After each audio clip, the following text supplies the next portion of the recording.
श्री राम। इसको कौन बैस बनाए?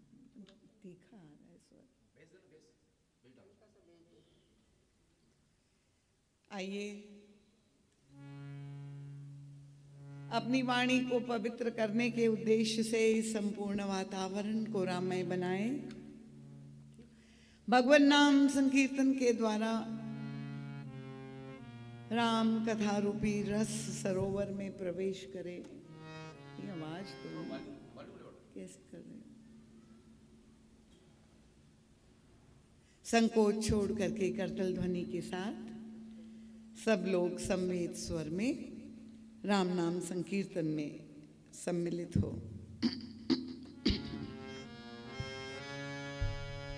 श्री राम जय राम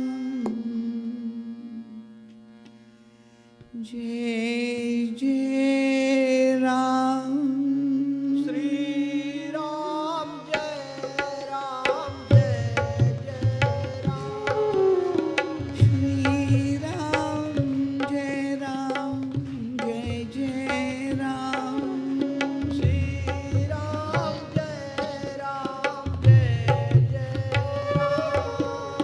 श्री राम जय राम जय जय राम। श्री राम जय राम जय जय राम। श्री राम जय राम जय जय राम। श्री राम जय राम जय जय राम। जय जय विघ्न हरण हनुमान। जय जय विघ्न हरन हनुमान। संकट मोचन कृपा निधान। संकट मोचन कृपा निधान। जय सिया राम जय जय हनुमान। सिया राम जय जय हनुमान। श्री राम जय राम जय जय राम। श्री राम जय राम जय जय राम। मंगल भवन मंगल हारी। मंगल भवन अमंगल हारी। द्रवहु सुदशरथ अजर विहारी। प्रभु सो दशरथ अजीर बिहारी। जय सिया राम जय जय हनुमान। सिया राम जय जय हनुमान। श्री राम बोलो, जय बोलो। राम जय जय राम। श्री राम जय जय राम। प्रभु के मंगलमय नाम संकीर्तन के पश्चात और प्रभु की दिव्य रसमयी कथा प्रारंभ करने से पूर्व आइए नित्य की भांति कथा के अग्रिम और सबसे महत्वपूर्ण सोपान में प्रवेश करें। कथा श्रवण करने के लिए जैसी पवित्र और प्रशांत अंतरंग मनस्थिति और बहिरंग परिस्थिति और वातावरण चाहिए, वह आदर्श तो केवल प्रभु की कृपा के द्वारा ही सृजित हो सकता है। और इसीलिए प्रारंभ में हम लोग सब मिलकर प्रभु का आवाहन करेंगे और प्रभु के कथा रूपी शब्दमय श्री विग्रह के अवतरण के क्षणों में आंखें बंद करके थोड़ी देर के लिए अंतर्मुख होने का प्रयास करेंगे। यहाँ समुपस्थित प्रत्येक श्रोता महानुभाव से मेरी करबद्ध विनती है, इस बहिरंग भौतिक स्थूल जगत में फैली हुई अपनी समस्त बहिर्मुखी वृत्तियां, घर परिवार प्रियजन व्यापार व्यवहार यत्र तत्र सर्वत्र दिन भर हम जिस प्रवृत्ति में निमग्न रहे हैं,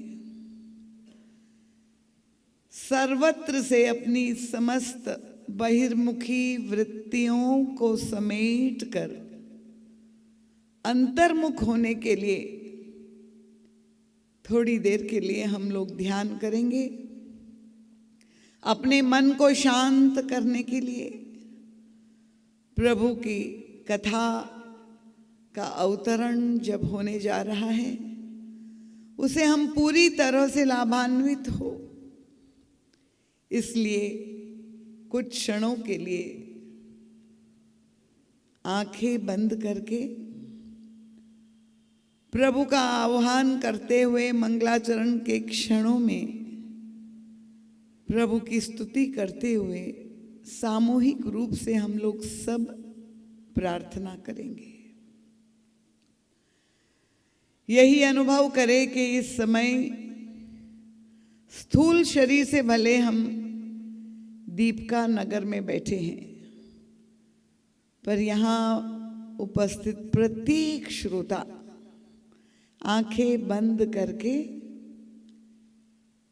यही मनस शरीर से, भाव शरीर से अनुभव करें कि हम और आप सभी इस समय भगवान के दिव्य मंगलमय अलौकिक धाम में बैठे हुए हैं।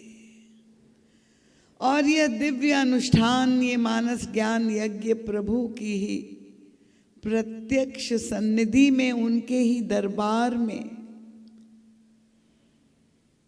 समुपस्थित हम लोग सब हैं और उन्हीं की सन्निधि में आयोजन संपन्न हो रहा है। प्रभु का राज दरबार लगा हुआ है। विशाल कल्प वृक्ष के नीचे प्रभु का मणि माणिक्य युक्त स्वर्णिम सिंहासन जगमगा रहा है और उस पर प्रकाशमान हो रहे हैं श्री युगल सरकार। परम वात्सल्यमयी ममतामयी आदि शक्ति जगदम्बा पराम्बा जगत जननी श्री सियाजू के साथ उनके परम प्रियतम अनंत कोटि ब्रह्मांड के स्वामी शील सिंधु श्री राघवेंद्र परम प्रसन्न मुद्रा में मिलित भाव से हमें दृष्टिगोचर हो रहे हैं। प्रभु की सेवा में उनके सभी पार्षद चारों ओर उपस्थित हैं। प्रभु हर्ष किशोरी जी के नेत्रों में अनंत वात्सल्य, अपूर्व स्नेह, असीम ममता का दर्शन हो रहा है और उस करुणा पूरी दृष्टि से प्रभु हम सब की ओर देख रहे हैं, सब पर कृपा की वृष्टि कर रहे हैं। आज यहाँ पर प्रभु के दरबार में 33 कोटि देवी देवता वृंद का आगमन हो चुका है। सारे ऋषि मुनि महात्मा वृंद, गुरुजन आचार्य वृंद, संत मंडली मुनिजन का भी दर्शन हो रहा है और स्वयं प्रातस्मरणीय पूज्यपाद गोस्वामी तुलसीदास जी महाराज भी पधारे हैं। प्रभु के दर्शनों की अभिलाषा लेकर, कथा श्रवण करने की उत्कंठा लेकर आतुर है। हम सब बड़भागी है कि प्रभु के इस दिव्य राज दरबार में हमें भी प्रवेश प्राप्त हो गया। व्यास आसन पर विराजमान हो रहे हैं मानस सम्राट युग तुलसी, रामायण स्वरूप प्रातस्मरणीय परम वंदनीय अर्चनी श्री सद्गुरुदेव भगवान। उन्मुक्त भाव से अंतर हृदय से आह्लादित होते हुए परम पूज्य महाराज श्री प्रभु के कर्ण कुहरों में राम कथामृत का पीयूष पान करवा रहे। एक विलक्षण भाव मुद्रा में मुखमंडल पर एक दिव्य आभा का दर्शन हो रहा है और कथा श्रवण करके सारा श्रोता समाज भी उस दिव्य रस धारा में गोते लगाते हुए धन्यता का बोध कर रहे। मंचासीन दिखाई देने वाला प्रत्यक्ष वक्ता केवल एक अत्यंत लघु यंत्र मात्र है,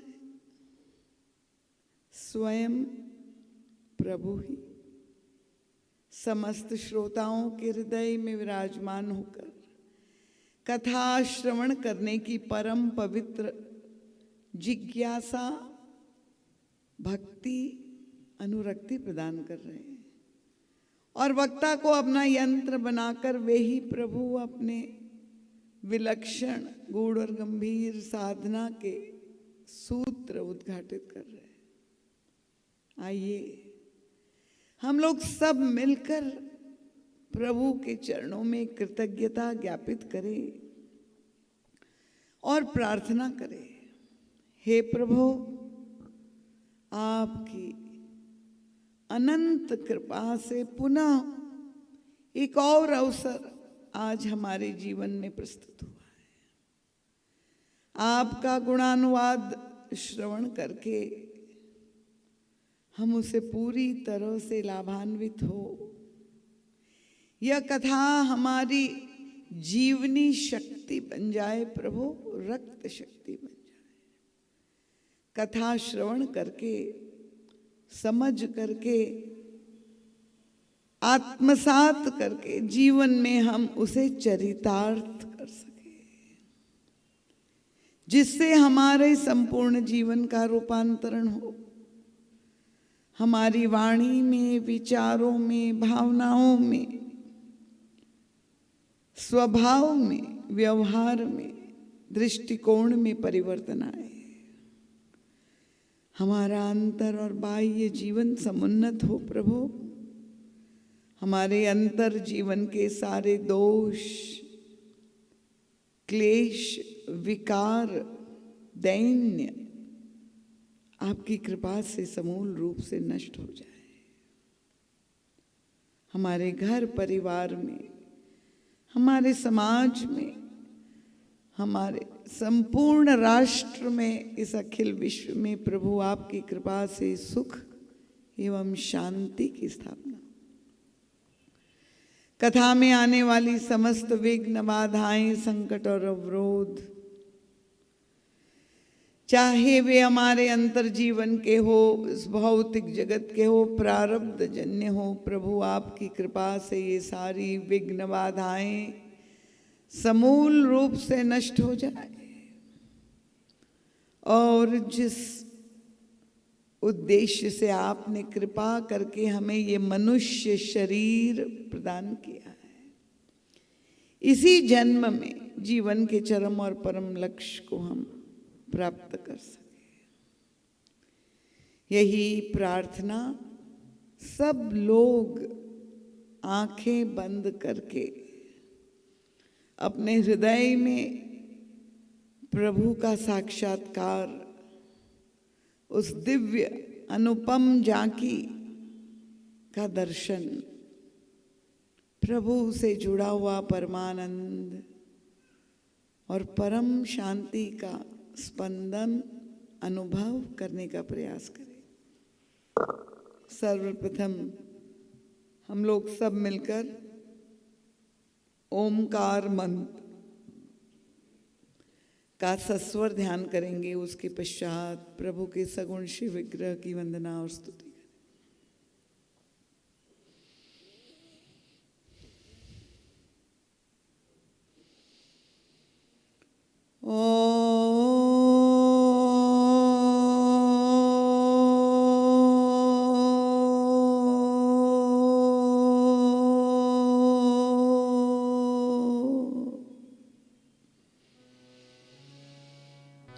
ओम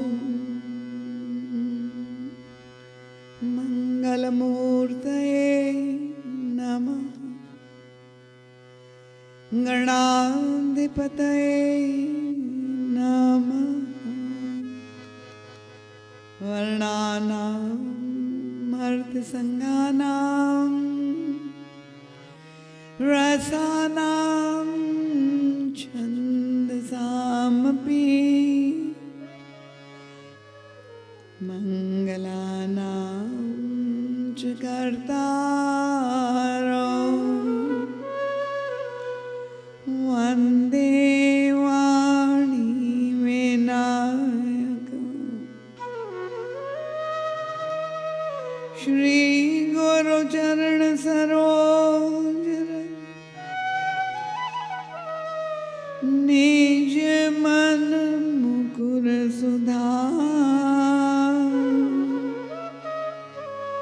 वर्णौ रघुवर विमल यश जोदायक फलचार।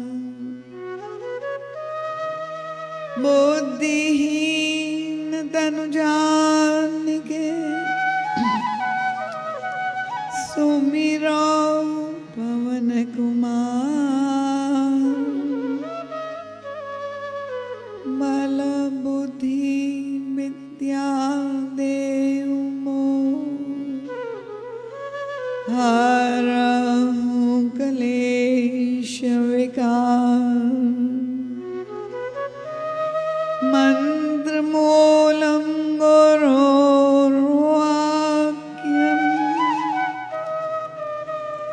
पूजा मूलम गुरोर्पदम। ध्यान मूलम गुरोर्मूर्ति। मोक्ष मूलम गुरोर्कृपा। हरि ओम।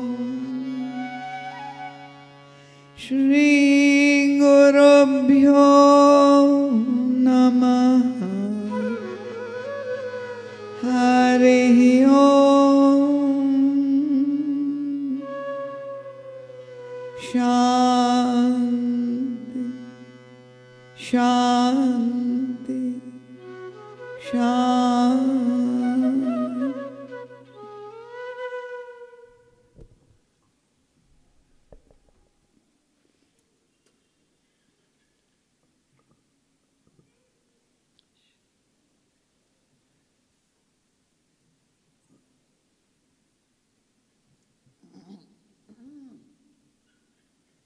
सिय रघुबीर विवाह जैस प्रेम गावहि सुनहि। तिनका सदा उछाल मंगलायतन राम जस।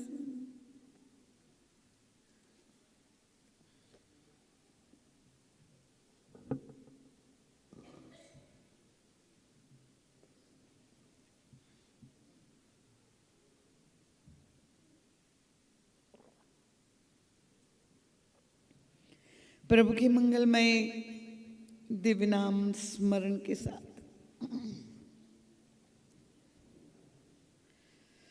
सर्वप्रथम मैं अपने परमाराध्य प्रातस्मरणीय परम वंदनीय अर्चनीय श्री सद्गुरुदेव भगवान की अत्यंत कृपामयी मंगलमय दिव्य तेजोमयी आनंदमयी प्रकाश रसमयी ज्ञानमयी चिन्मयी उपस्थिति को यहाँ पर प्रत्यक्ष रूप से अनुभव करती हूँ और श्री सद्गुरुदेव भगवान के परम पवित्र कल्याणप्रद दिव्य पाद पद्मों में अपनी प्रणति अर्पित करते हुए सिर रखकर साष्टांग दंडवत प्रणाम करते हैं और यही गुरु चरणारविंद में अंतर हृदय से कामना करती हूँ आप ही का एक अत्यंत लघु यंत्र बनकर आप ही का संदेश सभी भक्तों के समक्ष रख सकूं, ऐसी बल बुद्धि विद्या और विवेक देने की कृपा करें। गुरु चरणों से कोटिशः मंगलाशीष अनंत हृदयाशीष प्राप्त करके भगवान श्री राम के ननिहाल के नगर के उपस्थित सभी रामानुरागी कथा रसिक श्रद्धालु जिज्ञासु धर्म प्राण प्रबुद्ध एवं सुधी श्रोता महानुभाव वंदनीय मातृशक्ति सुदूर से पधारे हुए आगंतुक भक्तवृंद सभी विशिष्ट विभूतियां नामी एवं अनामी अग्रिम पंक्ति से लेकर अंतिम पंक्ति तक भगवत कथा श्रवण करने के लिए आप सब आए हैं, इसलिए आप सब मेरे लिए समान रूप से विशिष्ट ही नहीं अति विशिष्ट है। आयोजक समिति के सभी सम्माननीय सदस्य वृंद और इस समिति के पितामह के रूप में जिन्हें मैं राम कथा के शाश्वत मंत्री के रूप में देखती हूँ, परम सम्माननीय आदरणीय बाबूजी श्री बोधराम जी कंवर, उनके परिवार के सभी सदस्य वृंद, आप सबका हृदय से बहुत बहुत स्वागत करते हुए सबके चरणों में बार बार नमन वंदन और प्रणाम करती हूँ। आइए भगवती महामाया की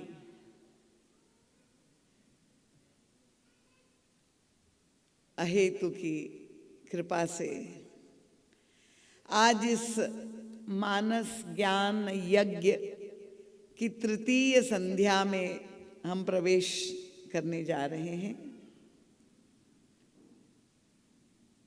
नित्य प्रति श्रोताओं की उपस्थिति बढ़ रही है और मैं वक्ता धर्म के अनुसार बड़ी विनम्रता से अनुरोध प्रार्थना कर रही हूँ, यदि किसी को बीच में उठ करके जाने की संभावना भी है, कृपया अभी से उठ करके पीछे जाकर बाहर बैठ करके कथा श्रवण कर सकते हैं।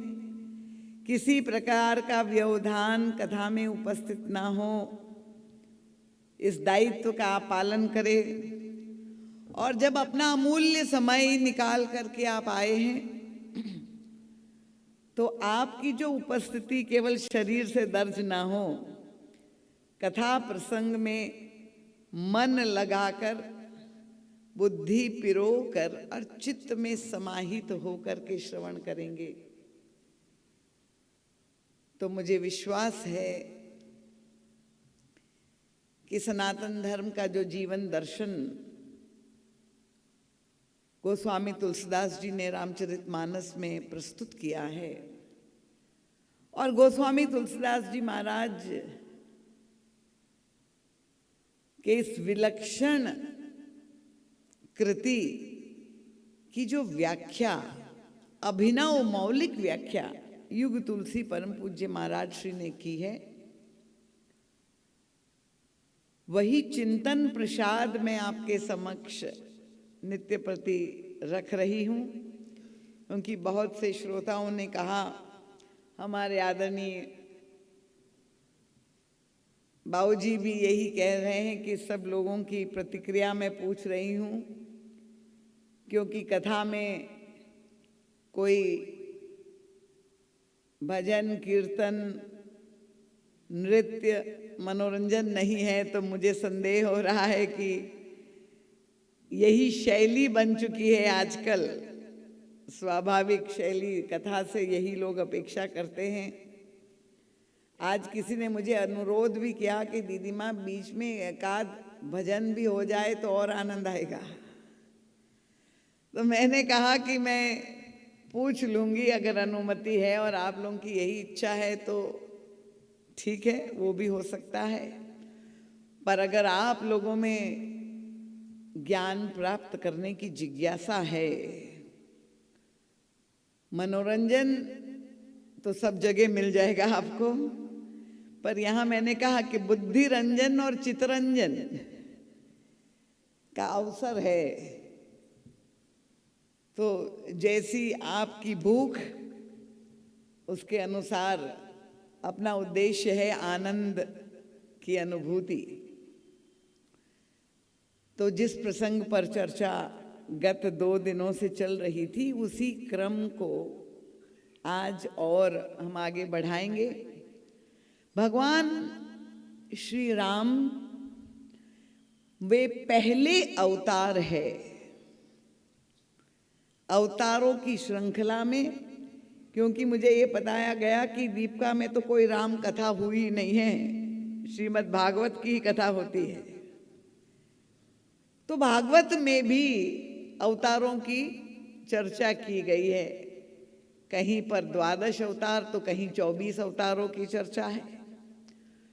पर इन अवतारों की श्रृंखला में जो मत्स्यावतार से प्रारंभ होता है, कूर्मावतार, फिर शूकरावतार, क्रम आप जानते हैं, मीन, कमट, शूकर, नरहरि, नरसिंह भगवान, उन सभी अवतारों की श्रृंखला में भगवान राम वे पहले अवतार है जिन्होंने प्रवृत्ति मार्ग को धन्य किया।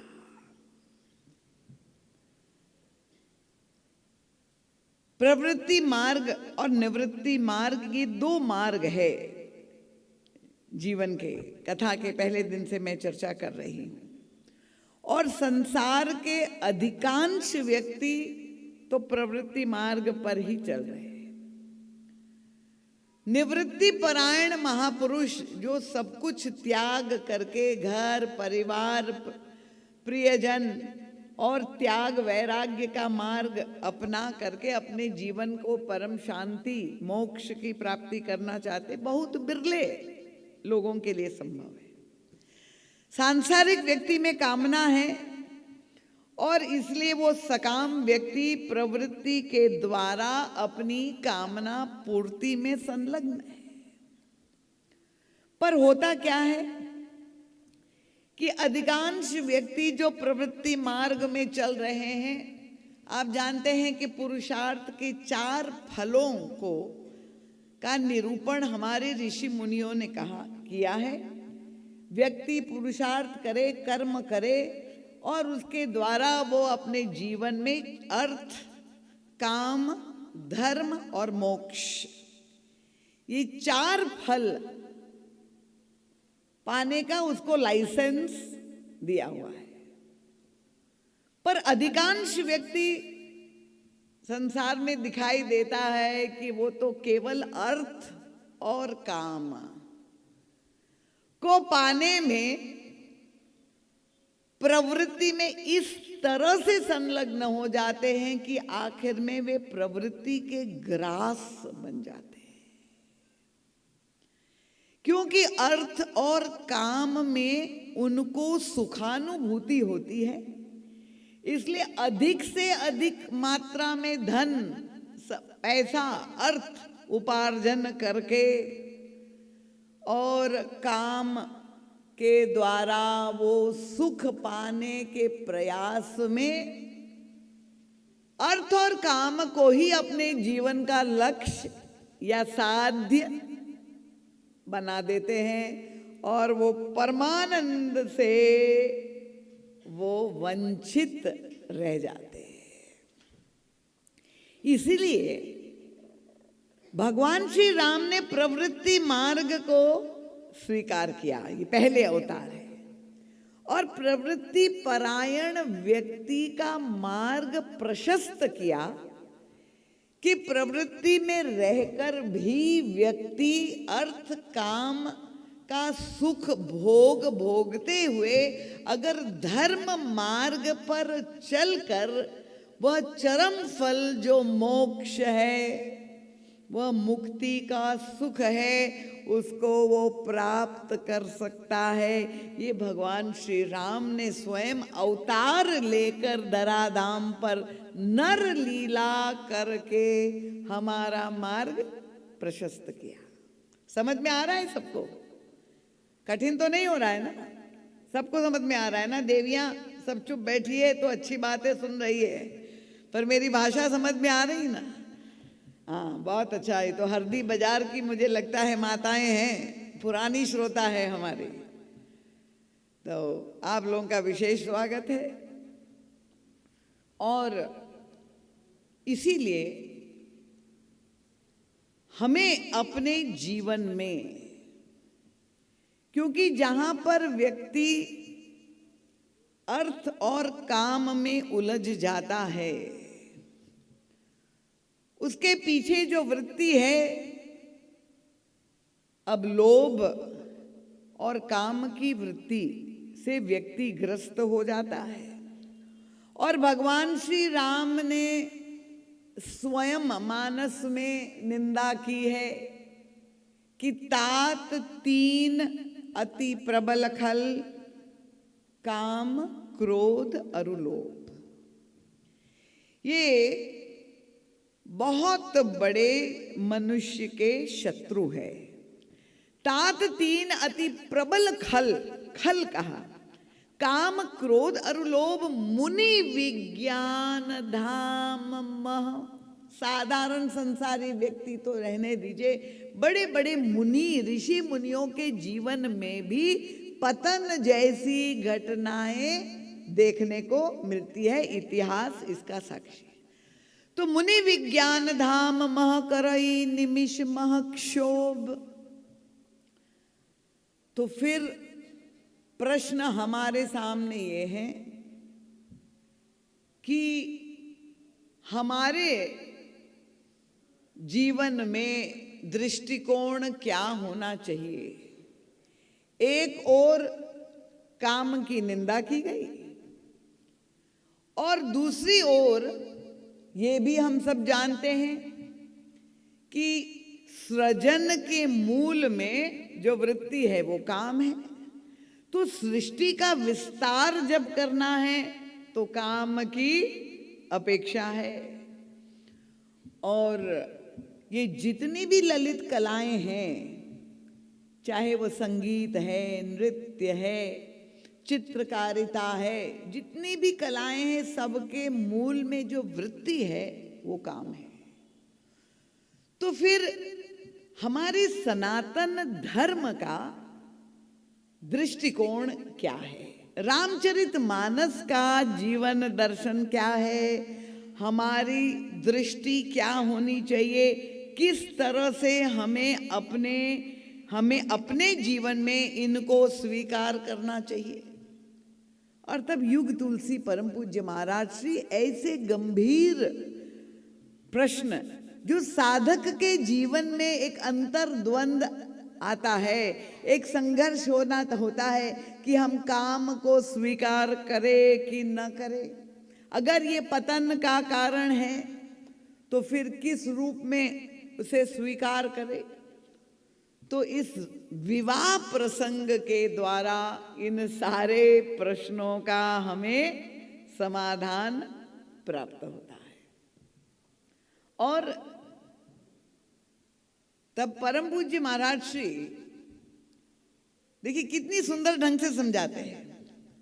अगर एक व्यक्ति कह दे कि नहीं, काम वृत्ति के कारण व्यक्ति के जीवन में पतन होता है और तब हमें बहुत ही कठोर मर्यादा का पालन करना चाहिए, समाज में उच्छृंखलता को बचाने के लिए संयम और इतने कड़े नियम का पालन करना है। तो अगर ऐसे कुछ राष्ट्र है आज भी संसार में जहां बहुत कड़े सख्त नियम हैं। तो अगर एक और हम इतने कठोर नियम लागू कर देंगे तो जीवन तो बड़ा शुष्क हो जाएगा। मुझे एक संस्मरण याद आ गया इस देवी को हंसते हुए देख करके कि एक, आप जानते हैं सैनिकों के यहाँ आर्मी में जो है एक हास्य कवि को बुलाया गया मनोरंजन के लिए। और वो हास्य कवि ने, अब उनकी तो कविता का उद्देश्य ही है कि हास्य एक रस है, व्यक्ति को गुदगुदी होती है, इस तरह की कविताएं और सुनाई जाए। अब उन्होंने पूरा प्रयास किया 2 घंटे के लिए वो कविताएं सुनाते रहे और सारे सैनिक सामने बैठे हुए थे, पर सब बिल्कुल स्थिर भाव से केवल सुन रहे हैं। इतनी हंसी के चुटकुले सुनाए पर किसी को हंसी नहीं आ रही। अब बड़ा निराश हो गया, उनको लगा कि मैं असफल हो गया। सब शुष्क बैठ रहे। अब हंसी की कोई बात हो तब तो हंसी आनी ही चाहिए, प्रसन्नता होनी चाहिए। पर अगर हंसी की बात ना हो और हंसी आए तो ये तो विचित्र बात है। तो अब ये तो हंसा रहे हैं, प्रयास कर रहे हैं कवि महोदय, इतना अंत में पसीने आ गए पर कोई नहीं हंसा। उन्होंने अपनी बात समाप्त कर दी और जैसे ही समाप्त कर दी तो वहां से जो सैनिक बैठे थे उनका जनरल खड़ा हुआ और कहा, अब जवान हंसेगा। जैसे ही उसने कहा और सब फिर हंसना शुरू कर दिए। अब जवान हंसेगा जब उन्होंने कहा तो फिर सब लोग जोर जोर से हंसने लगे। तो वो 2 घंटे तक अनुशासन में बैठे थे कि कोई हंसेगा नहीं। तो ऐसी शुष्क ताम अगर मर्यादा कठोर लगा देंगे तो जीवन तो जेल खाना हो जाएगा, व्यक्ति बंदी बन जाएगा। तो वो भी आदर्श नहीं है।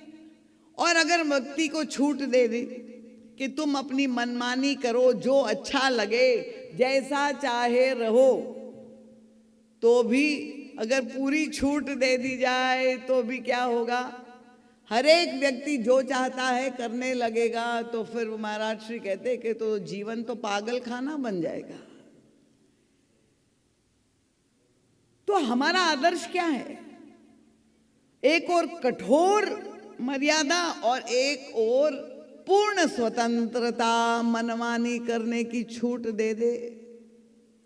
तो हमारा आदर्श ना तो जेल खाना है और ना तो हमारा आदर्श पागल खाना है। तो भारतीय जीवन दर्शन कितना संतुलित है। हमारे ऋषि मुनियों ने मानव मन को समझ करके कितनी सुंदर व्यवस्था हमारे लिए बनाई है, उसको समझना आवश्यक है।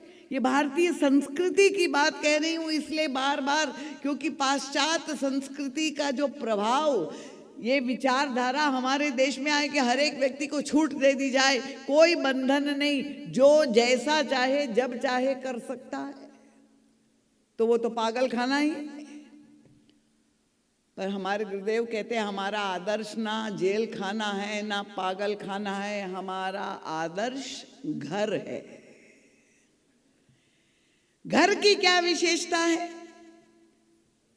देखिए, आप घर में दीवारें होती, दरवाजा है, खिड़की है, और जेल खाना से तुलना करें, जेल खाने को भी बड़ा घर कहते हैं।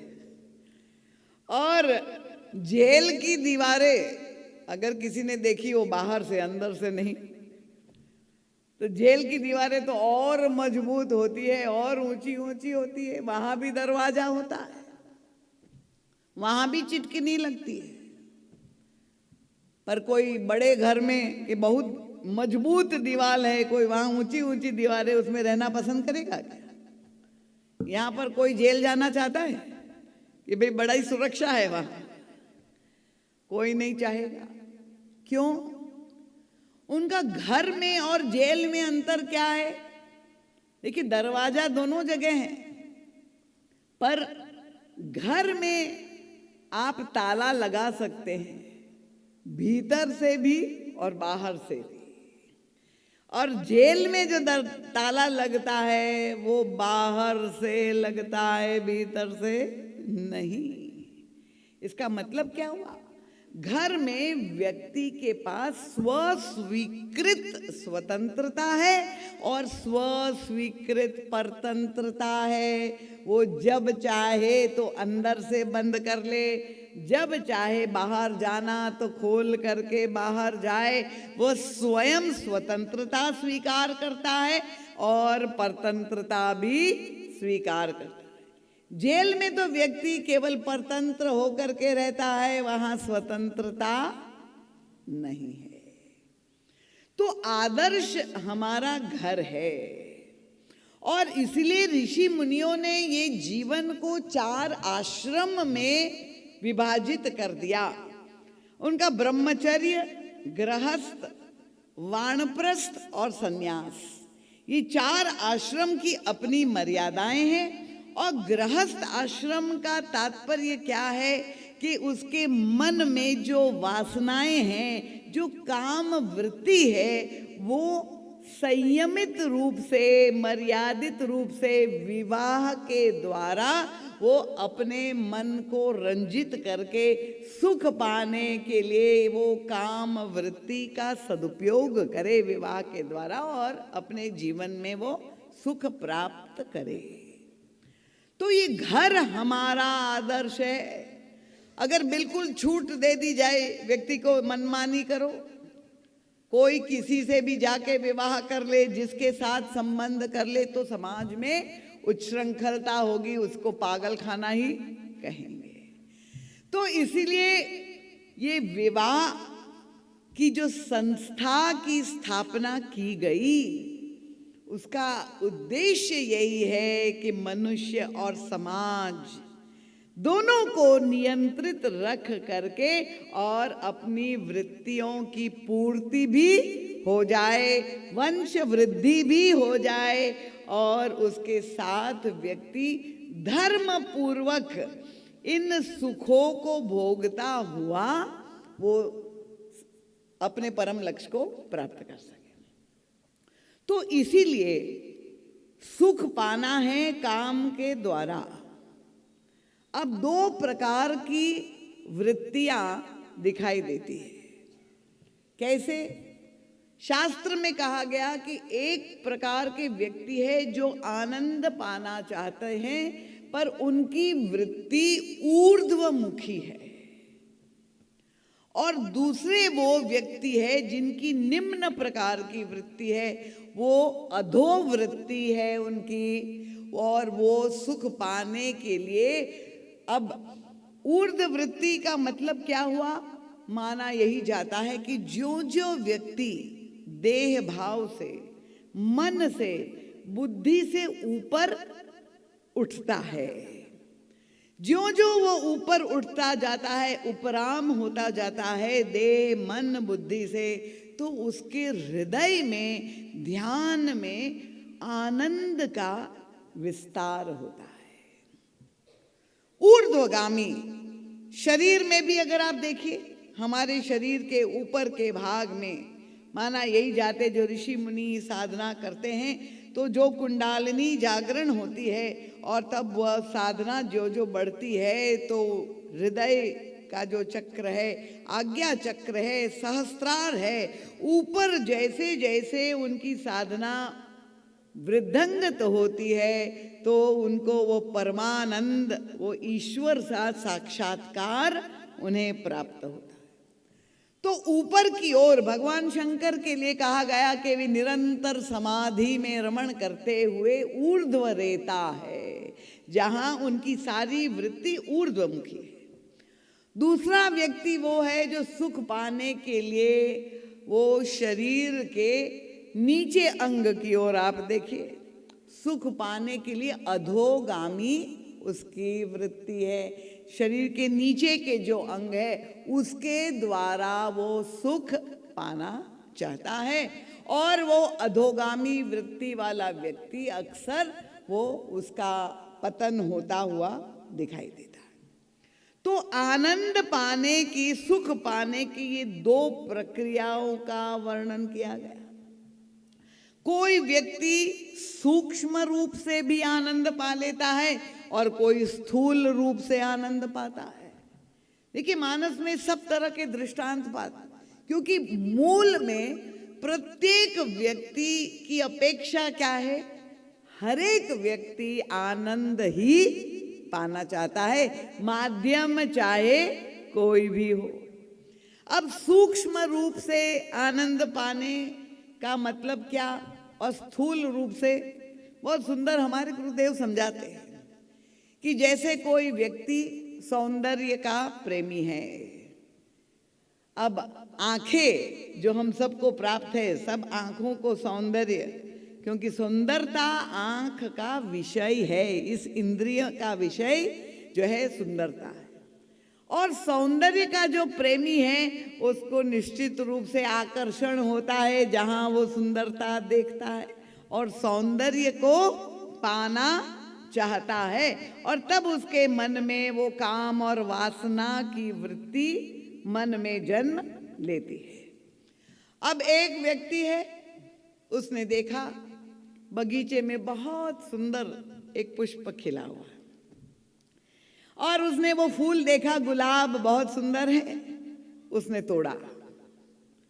सुंदर फूल है, उसको पाना चाहता है, उसने फूल को तोड़ दिया।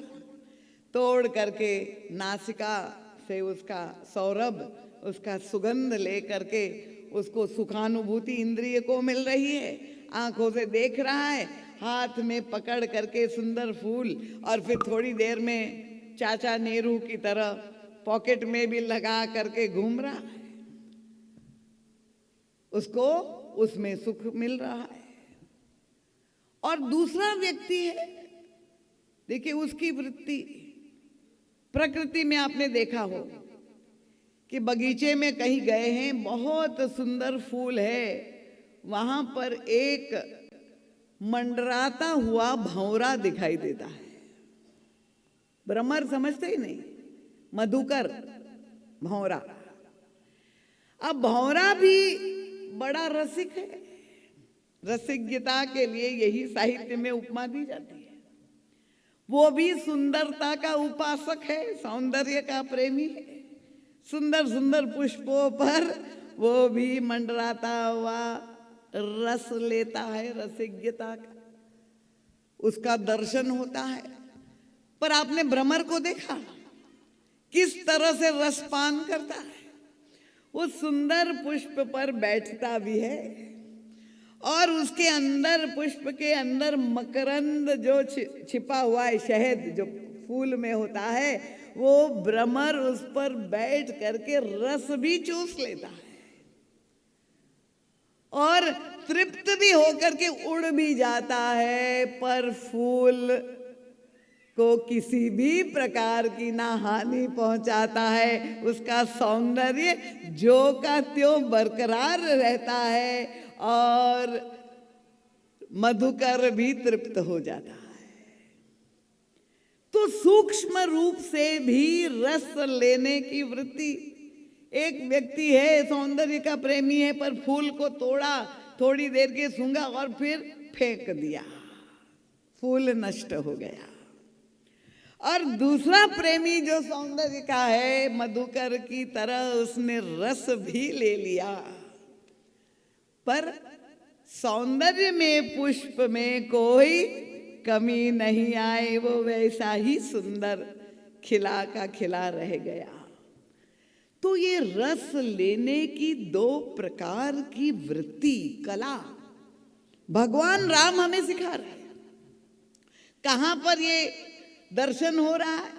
देखिए, कृपया कठिन तो नहीं हो रहा है, सबको समझ में आ रहा है। गोस्वामी तुलसीदास जी महाराज के सामने एक बहुत बड़ा प्रश्न है। जब वे रामचरितमानस लिखने जा रहे हैं, साहित्य, क्योंकि ये साहित्य का विलक्षण ग्रंथ है, और साहित्य में 9 रसों की चर्चा है। अब इन 9 रसों में सर्वश्रेष्ठ रस श्रृंगार को बताया गया। श्रृंगार को रस राज कहा गया। अब समस्या क्या थी गोस्वामी जी के सामने, क्योंकि उनके पूर्व इतने कवि हुए, रीतिकालीन युग के जितने कवि, इन्होंने श्रृंगार की कविताओं की रचना कर करके राजाओं के दरबार में जा करके सुना करके जब श्रृंगार रस की कविताएं सुनाई जाए तो स्वाभाविक रूप से व्यक्ति के मन में उत्तेजना और आवेग और वासना जन्म लेती है, और तब वह राजाओं को विलासिता की दिशा में प्रेरित करके न जाने कितने राजाओं के दरबार नष्ट हो गए, उनकी सत्ता नष्ट हो गई ये विलासिता की वृत्ति में। तो श्रृंगार रस के द्वारा पतन व्यक्ति का हो सकता है, और इसीलिए भगवान ने स्वयं निंदा की है काम वृत्ति की, कि अगर व्यक्ति का पतन हो जाता है, अतिरेक जब व्यक्ति करता है तो उसके अंदर विषय परायणता, भोग वृत्ति आती है, और तब वह जीवन में उसका पतन स्खलन होता है। अब तुलसीदास जी के सामने ये समस्या थी कि मैं अपने काव्य में श्रृंगार रस को सम्मिलित करूं कि न करूं। अगर नहीं करता हूं तो साहित्य की दृष्टि से ये ग्रंथ अपूर्ण सिद्ध होगा, क्योंकि इसमें 8 ही रस होंगे, श्रृंगार नहीं है। और अगर श्रृंगार रस को सम्मिलित करता हूं तो ये भी संभावना है। और धन्य है कवि कुल तिलक गोस्वामी तुलसीदास जी को क्यों कहा गया कि वे श्रृंगार रस को प्रस्तुत करते हैं। भगवान राम श्रृंगार को स्वीकार करते हैं, पर कहां पर प्रस्तुत करते हैं? उनका श्रृंगार जब देह में आता है तभी तो पतन होता है। गोस्वामी तुलसीदास जी ने श्रृंगार रस को प्रस्तुत करने के लिए जिस भूमि को चुना वो विदेह भूमि में चुना। श्रृंगार विदेह भूमि का तात्पर्य आप समझ गए, महाराज जनक को विदेह कहा जाता था, और इसलिए ये मिथिलापुर या जनक को, महाराज जनक का जो राज्य है, ये विदेह की भूमि में गोस्वामी तुलसीदास जी ने श्रृंगार की पराकाष्ठा प्रस्तुत कर दी। देखिए क्या विलक्षणता है कि देह जनित काम व्यक्ति का पतन का कारण बनेगा, पर जब विदेह भूमि में काम होगा, और तब गोस्वामी तुलसीदास जी ने जिस लीलाओं का वर्णन किया है, मुझे विश्वास है कि आप लोग सब रामचरितमानस का पाठ करते होंगे और प्रसंगों से अवगत होंगे, क्योंकि हमारे पास इतनी समय नहीं है कि मैं वो सारी लीलाओं का वर्णन करूं, पर केवल सूत्र के द्वारा भगवान श्री राम के जीवन में श्रृंगार गोस्वामी तुलसीदास जी प्रस्तुत कैसे करते हैं। अब प्रभु पहुंच गए, गुरु विश्वामित्र जी को निमंत्रण मिला हुआ है। धनुष यज्ञ सुनी रघुकुल नाथा, हर्षि चले मुनिवर के साथा। प्रभु जनकपुर पहुंचते हैं, अब गुरुदेव का नित्य नियम है पूजा के लिए उनको फूल चाहिए, पुष्प चाहिए। और देखिए हमारे प्रभु एक आदर्श शिष्य की भी भूमिका निर्वाह कर रहे। गुरुदेव की पूजा के लिए तो कोई नौकरों को नहीं आदेश दे रहे जैसे हम लोग करते, स्वयं हमारे गुरुदेव पूजन करेंगे। प्रभु स्वयं वाटिका में पहुंचते हैं गुरुदेव से अनुमति लेकर के, और सुमन संचय के संकल्प से प्रभु पहुंच रहे हैं। और पुष्प वाटिका प्रसंग आप जानते हैं, फुलवारी लीला सब लोग जानते हैं कि नहीं? उस लीला को जिसने मानस की कथा सुनी हो या पाठ करते हो, तो भगवान श्री राम लक्ष्मण जी के साथ पहुंच गए। उसी समय हमारी स्वामिनी भगवती श्री सियाजू मातेश्वरी सुनैना ने आज्ञा दी है, बेटी कल तुम्हारा ये समारंभ विवाह के लिए जो धनुष यज्ञ का आयोजन हुआ है, सारे संसार के राजा आए हुए जनकपुर में, महाराज दशरथ ने सबको निमंत्रण दिया हुआ है। तो कल यज्ञ होने, धनुष यज्ञ होने वाला है और तुम्हारे अनुरूप पति तुम्हें प्राप्त हो जाए, इसलिए तुम जा करके भगवती पार्वती के मंदिर में पूजन करो और माँ से आशीर्वाद लो कि मेरे अनुरूप योग्य मेरे पति मुझे प्राप्त हो। देखिए ये संस्कृति है कि अगर विवाह करना है, कामना है, पर कितने सुंदर ढंग से कामना को धर्म के साथ जोड़ दिया है। सन्मार्ग पे, धर्म मार्ग पे चलकर भगवती की कृपा से मुझे सुयोग्य वर मिल जाए। आजकल की लड़कियां, युवतियां, जिसको देखा आकर्षण हुआ, माता पिता कहते कि नहीं ये अनुरूप नहीं है, हमारी कुल की मर्यादा नहीं, तो उनका भाड़ में जाए आपकी मर्यादा, हम तो ले चले और हम तो विवाह करेंगे। पर श्री सीता जी हमारे सामने आदर्श रख रही है, तो वे अपनी सखियों के साथ उसी समय वाटिका में, भगवती पार्वती जी का मंदिर है, वहां पर वो पूजन करने जाती है। तो ये कोई पहले से नियोजित नहीं है, एक संयोग है कि प्रभु का भी आगमन फुलवारी में हुआ और श्री किशोरी जी का भी उसी समय हुआ। यद्यपि हमारे यहाँ जो रसिक संतों की परंपरा है, मैं बताऊं, वो भी बड़ा मीठा मधुर भाव है। क्योंकि एक दिन पहले प्रभु नगर दर्शन करने के लिए निकले थे। कल मैंने चर्चा की थी कि जब प्रभु और लक्ष्मण जी नगर दर्शन करने के लिए निकले तो मिथिलावासी, क्योंकि अभी तक तो इस विदेह भूमि में केवल ज्ञान वैराग्य की चर्चा थी, रूप और नाम को तो मिथ्या माना जाता था, ये तो सब नश्वर है, केवल ज्ञान वैराग्य, उसमें सौंदर्य का समुद्र प्रभु के रूप में ऐसा अप्रतिम सौंदर्य पहली बार जहाँ प्रवेश करता है तो गांव, पूरे मिथिलावासी तो पूरे बावरे से हो गए बेबस, ढाए धाम काम सब त्यागी, प्रभु के दर्शन करने के लिए निकल पड़े। पर युवतियों के सामने समस्या थी मर्यादा की, और तब उन्होंने क्या किया कि भाई अपने ही घर के बाहर तो ना जा नहीं सकती थी, पर पुरुष के दर्शन की मर्यादा है। उन्होंने क्या किया, अपने घर के खिड़कियां खोल दी और अपने घर के भवन के झरोखे में से वे प्रभु का दर्शन कर रही है। अब प्रभु मिथिला की वीथियों में भ्रमण कर रहे हैं, युवतियां ऊपर से पुष्प वृष्टि कर रही है और पुष्प वृष्टि कर रही है स्वागत में। पर ये रसिक संतों ने क्या अर्थ लिया, क्योंकि प्रभु का सौंदर्य ऐसे था कि जितने भी मिथिलावासी थे सब प्रभु के सौंदर्य से इतने अभिभूत हो गए कि एक सखी ने कहा कि जिन निज रूप मोहिनी डाली कीने स्वबस नगर नर नारी। अपनी रूप मोहिनी से सारे नगरवासियों को प्रभु ने अपने वशीभूत कर दिया। तो ये श्री सीता जी की जो सखियां थी, मिथिलानियों ने कहा कि ठीक है, हमारी स्वामिनी का नगर है सीता जी का नगर, और नगर वासियों पर बाहर से राजकुमार आ करके सबको अपनी मोह पाश में बांध ले, ये कहाँ तक ठीक है।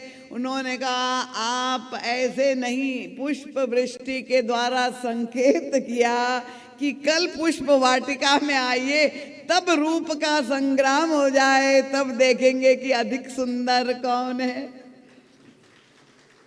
ये मीठी भावना है कि जो पुष्प वृष्टि के द्वारा सखियां प्रियतम श्री राम भद्र को कह रहे कि कल पुष्प वाटिका में निमंत्रण है, आप पधारिए। तो प्रभु तो पहुंचते हैं और श्री किशोरी जी भी वहां पहुंच गई, सखियों के साथ पूजन कर रही है। पर एक सखी आप जान रहे बड़ी चंचल थी, वो भगवती के मंदिर में पूजा करने के स्थान पे बाग में घूमने चली गई और धन्य हो गई। 2 राजकुमारों का दर्शन उन्हें पहले हो गया, कथा आप जानती। और तब प्रभु के दर्शन करके इतनी भाव विभोर होके भागती हुई आई और सीता जी दर्शन पूजन करके बाहर ही मंदिर के निकल रही थी और उस सखी को देखा और पूछा कि तुम्हारी ये स्थिति क्यों है। और तब उसने बहुत ही सुंदर संक्षेप में सूचना दी कि देखन बाग कुंवर दो आए, कैसे हैं उनका श्यामल गौर। इतना कह करके उसकी वाणी अवरुद्ध हो गई, आगे बोल ही नहीं पा रही। कि मी कहो बखानी गिरा अनयन नयन बिनु भानी, मैं कैसे वर्णन करूं, जिसने देखा आंखें उनके पास वाणी नहीं है और वाणी बोलना चाहती है पर वो देख नहीं सकती, तो उनका सौंदर्य अनिर्वचनीय है, वर्णन की वस्तु नहीं। चलो विलंब मत करो, आ करके दर्शन करो। श्री सीता जी ने जब वर्णन सुना तो सियहि अति उत्कंठा जागी। प्रभु के प्रियतम उनसे अधिक कौन जानता है, वो तो तत्वतः दोनों एक है, लीला कर रहे हैं। और श्री किशोर जी के हृदय में अब प्रियतम प्रभु के दर्शन की उत्कंठा है, पर अब के दौड़ के तो नहीं चली जा सकती, नर लीला कर रही, कितनी सावधान है। उनका उस सखी को आगे कर दिया। देखिए सामान्यतः जब वह चलती हैं तो स्वामिनी आगे, सेविकाएं पीछे, ऐसे ही चलने के बे अनुगमन करते हुए सेविकाएं पीछे पीछे। पर आज किशोरी जी ने उस सखी जिसने दर्शन पाया था उसको आगे कर दिया। चली अग्र करी प्रिय सखी सोई, प्रीति पुरातन लखई न कोई। अब मैं क्या इस पुष्प वाटिका की व्याख्या करूं, एक एक शब्द इतना रस भरा है। हमारे गुरुदेव ने इस पुष्प वाटिका प्रसंग पर 1 वर्ष तक चर्चा की। जब आदरणीय पूज्य जो है उड़िया बाबा जी के समक्ष वृंदावन धाम में हरि बाबा संतों के सामने गए थे 5 दिन के लिए, और 1 साल तक केवल इस प्रसंग पर चर्चा करते रहे और तभी भी व्याख्या पूर्ण नहीं हो पाई। अंत में उड़िया बाबा जब संदेश कहलवाया कि जा करके, महाराज श्री उस समय बालक थे, उनके नाम से कहा कि बालक राम किंकर को कह दो कि गुरुदेव पूजा के लिए फूल की प्रतीक्षा कर रहे हैं, वो वाटिका में ही खो गया है, तो भाई पुष्प लेके तो आ जाए। वो 1 वर्ष तक चर्चा। अब हम लोग क्या 9 दिनों में क्या कथा करें और चर्चा करें। महाराज जी का सद साहित्य आया हुआ है, राम विवाह नाम का ग्रंथ है, आप अवश्य महाराज जी का साहित्य पढ़िए। मानस मुक्तावली है, 400 चौपाइयों में ये बाल कांड पहली भाग में ये सारी जो है आपको वर्णन, भक्तों का हृदय है। ये ग्रंथ आप पढ़ेंगे तो आपको आनंद मिलेगा। तो श्री सीता जी जा रही है, चल रही है। अब गोस्वामी तुलसीदास जी ने वर्णन किया कि अब सारा श्रृंगार किए हुए श्री किशोरी जी अपनी सखियों के साथ प्रियतम प्रभु कहाँ पर है उनकी खोज में, अन्वेषण में, वाटिका में जो जो प्रवेश कर रही है। गोस्वामी तुलसीदास जी ने अपने काव्य में देखिए वो दृश्य जो प्रस्तुत हुआ, उनका कंकण किंकिणी नूपुर धुनी सुनी, मधुर मधुर ध्वनि उत्पन्न हो रही है। कहाँ से? हाथ में कंकण है, कमर में करधनी धारण की हुई, चरणों में नूपुर पहने हुए और मीठी मीठी ध्वनि उत्पन्न हो रही है। कंकण किंकिणी नूपुर धुनी सुनी, वह ध्वनि तरंग कहाँ तक पहुंच रही है? भगवान श्री राम और लक्ष्मण जी महाराज वहां वाटिका में सुमन संचय पुष्प तोड़ रहे थे, चुन रहे थे, और प्रभु के कर्ण कोहरों में वह ध्वनि वो तरंगे पहुंच गई। श्री किशोरी जी के आभूषणों की ध्वनि अभी तक दर्शन नहीं हुआ है, केवल आभूषणों की ध्वनि प्रभु के कानों में पहुंच रही। मीठी मीठी ध्वनि जो किशोर जी चलते हुए आ रही है स्वामिनी, और कंकण किंकिणी नूपुर धुनी सुनी। प्रभु के कानों में वो ध्वनि पहुंची और क्या हुआ? प्रभु को लगा कि मेरे हृदय में एक नया भाव हिलोरे ले रहा है। वो ध्वनि जो अंदर पहुंच गई है तो हृदय में ऐसा लग रहा है श्रृंगार रस का उद्भव हो रहा है, क्षोभ का उद्भव हो रहा है।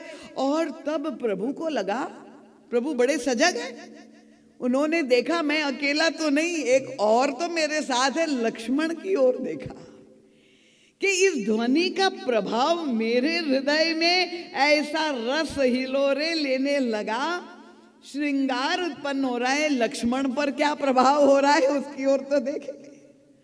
और लक्ष्मण जी महाराज तो बिल्कुल वैसे ही स्थित निश्चेष्ट, कोई प्रभाव नहीं, शांत भाव में दिखाई दे रहे। प्रभु को अपने आप पर विश्वास नहीं रह गया। किस पर विश्वास? लक्ष्मण पर कितना बड़ा विश्वास। कहत लखन सन राम हृदय गुनी। प्रभु अपने हृदय को टटोलते हुए लक्ष्मण को कह रहे, अरे लक्ष्मण, ये ध्वनि जो आ रही है तुम्हें सुनाई दे रही कि नहीं? तुम पर कोई प्रभाव नहीं दिखाई दे रहा है, पर मेरे हृदय में ऐसा श्रृंगार रस हिलोरे लेने लगा। और तब गोस्वामी तुलसीदास जी के काव्य को आप देखिए, क्या अद्भुत रस के साथ अब उन्होंने क्या उपमा दी। प्रभु कह रहे लक्ष्मण मेरी रक्षा करो, बचाओ बचाओ। क्यों? कि मुझे लग रहा है अब मीठी मीठी ध्वनि, नूपुर पायल बज रही, कंकण बज रही, इतनी मीठी ध्वनि। भगवान कहते हैं मुझे लग रहा है कामदेव आ रहा है। कैसे आ रहा है? नगाड़े बजाता हुआ। कहत रखण सन राम हृदय गुनी, मनहु मदन, काम का एक नाम है मदन, मनहु मदन दुंदुबी दीनी। अब देखिए महाराज जी ने कहा ये तो बड़ी विचित्र बात है। काम जब किसी के मन में प्रवेश करता है तो छिप करके आता है, दबे पांव। किसी को पता चलता है क्या कि अगर आपका मन कामातुर हो रहा है वो दूसरा आदमी देख सकता है? काम का स्वभाव है, छिप करके आता है, कपटी होता है। पर भगवान कह रहे कि नहीं, आज कामदेव आ रहा है, पर नगाड़े बजाता हुआ, खुली चुनौती देता हुआ आ रहा है। मनहु मदन दुंदुबी दीनी। क्यों आ रहा है? कामदेव और रामदेव, देखिए माना यही जाता है कि सारे संसार ब्रह्मांड के मूल में कौन है? उनका राम ही सबके मूल में है। पर काम का ये दावा है कि जितना सृजन है सृष्टि के मूल में मैं हूं। तो प्रभु कह रहे कि आज काम चुनौती देता हुआ आ रहा है, नगाड़े बजाता हुआ, खुली चुनौती देकर आ रहा है मेरे पास युद्ध करने के लिए। क्यों? उनका सारे संसार पर विजय पाना चाहता है और उनका उसके लिए सबसे अलग अलग क्यों युद्ध करे? राम को परास्त कर दे तो विश्व विजय हो जाएगी। इसलिए नगाड़े बजाता हुआ मुझे चुनौती देता हुआ काम आ रहा है। मानव मदन दुंदुबी दीनी, मनसा विश्व विजय कह की। अब प्रभु लक्ष्मण जी को कह रहे हैं, और ये लक्ष्मण जी महाराज उनका स्वभाव जानते हैं, प्रभु की रक्षा के लिए बिल्कुल सचेष्ट, ऐसे तत्पर होते। दूसरे दिन धनुष यज्ञ में प्रभु कितना प्रयास करे चुप हो जाए, पर चुप नहीं हो रहे थे। और आज प्रभु कह रहे मेरी रक्षा करो, बचाओ बचाओ लक्ष्मण, काम आ रहा है मेरे पर युद्ध करने, आक्रमण करने आ रहा है। लक्ष्मण जी बिल्कुल चुप्पी साधे थे। और अभी तक प्रभु बोल ही रहे थे, केवल ध्वनि सुनाई दी थी, दर्शन नहीं हुआ था। उतनी ही देर में देखा अस कही पुनि चितये ते ही हो रहा। श्री किशोरी जी सामने प्रकट हो गई। अब रूप भी सामने आ गया और स्वामिनी प्रिया प्रियतम का प्रथम दर्शन इस धराधाम पर, इस लीला पे। और क्या स्थिति हुई, अभी तक जहां ध्वनि से प्रभु के हृदय में रस उत्पन्न हो गया था, जब दर्शन कर लिया सामने, श्री सीता जी प्रस्तुत हो गई, तो प्रभु की स्थिति क्या हो गई। गोस्वामी तुलसीदास जी अब उपमाएं ऐसी उड़ेल रहे, उनका अस कही पुनि चितये ते ही ओरा, सीय मुख शशि भये नैन चकोरा। चंद्रमा और चकोर, श्री किशोरी जी का मुखमंडल पूर्ण चंद्रमा की तरह दे दीप्यमान, और प्रभु के नेत्र चकोर बन गए। ये अयोध्या के रामचंद्र जो यहाँ पर आ गए, अयोध्या में तो जितने भी लोग थे वो चकोर बन के प्रभु का दर्शन करते थे और भगवान चंद्रमा थे। पर ये रामचंद्र अयोध्या के जब मिथिला में आ गए तो वे स्वयं चकोर बन गए, श्री किशोरी जी के मुख चंद्र का दर्शन करते। और फिर अब भय विलोचन चारेव अचंचल, क्या दिव्य मधुर रस है। प्रिया प्रियतम दोनों एक दूसरे के दर्शन कर रहे हैं। और क्या स्थिति हो गई, उनका भय विलोचन चारेव अचंचल, मनहु सकुचि निमित तजेहु दृगंचल। पराकाष्ठा, बहुत दिव्य वो रस है। समय नहीं है, मेरा ध्यान घड़ी की ओर चला गया। और तब प्रभु परिचय देने लगे। लक्ष्मण जी बिल्कुल चुपचाप मूक बन करके, प्रभु जिस रस में डूब रहे श्रृंगार में, लक्ष्मण जी पूरे सहयोगी के रूप में। और तब प्रभु कहने लगे, तात जनक तनया यह सोई। तुम जानते हो ये कौन है, धनुष यज्ञ जेहि कारण होई, पूजन गौरी सखी ले आई, करत प्रकाश फिरत फराई, जासु विलोकी अलौकिक शोभा। प्रभु कहते सहज पुनीत मोर मन शोभा। प्रभु स्वीकार कर रहे हैं यहाँ कि मेरा परम पवित्र मन, उनका आज तक मोहि अतिशय प्रतीति मन केरी, जेहि सपने हूं पर नारी नहेरी। आज तक मैंने किसी भी पर नारी को नहीं देखा है। रघुवंशिन कर सहज स्वभाव, मन कुपंथ पग धरई न काहू। पर आज मेरे मन को क्या हो गया है लक्ष्मण, जासु विलोकी अलौकिक शोभा, सहज पुनीत मोर मन शोभा। और प्रभु जब दर्शन कर रहे हैं श्री किशोरी जी का, देखिए अपने मन को टटोल रहे, प्रभु स्वीकार कर रहे हैं कि मेरा मन आज मेरे बस में नहीं रह गया, मेरे हृदय में एक नया रस जन्म लिया है। लक्ष्मण क्या ये ठीक है कि नहीं है। और गोस्वामी तुलसीदास जी कहते हैं कि प्रभु आज श्री किशोरी जी के मुखमंडल का दर्शन करते हुए कैसे लग रहे हैं। तो वो दूसरी उपमा, कृपा जिसके साथ बच्चे हैं उनको पीछे बैठ के चली जाए। देखिए बार बार आपको मुझे टोकना अच्छा नहीं लग रहा है। जिनके साथ बालक है वो पीछे जा करके बैठ जाए। हाँ, बालकों में चंचलता होती है। और तब भगवान श्री राम ने लक्ष्मण जी से कहा बाद में कि लक्ष्मण ये बताओ, तुम सदैव तत्पर रहते थे मेरी रक्षा के लिए, आज कामदेव मेरे पर आक्रमण कर रहा था और तब तुमने बिल्कुल चुप्पी साधी, तुम बोले नहीं कुछ, मेरी रक्षा में सामने नहीं आए। लक्ष्मण जी ने बड़ी मीठी बात कही। उनका प्रभु काम में क्या सामर्थ्य है कि वो आप पर आक्रमण करे। पर मैंने देखा कि कामदेव आ तो रहे हैं, पर उन्होंने जो आक्रमण की विधि अपनाई, जब वो भक्ति देवी के चरणों के नूपुर का आश्रय उन्होंने ले लिया, तो मुझे लगा प्रभु सर्वत्र तो आपके जीतने में शोभा है, पर यहाँ पर आपके हार जाने में ही आप की बड़ाई है। प्रभु आप यहाँ हार जाए यही अच्छा है।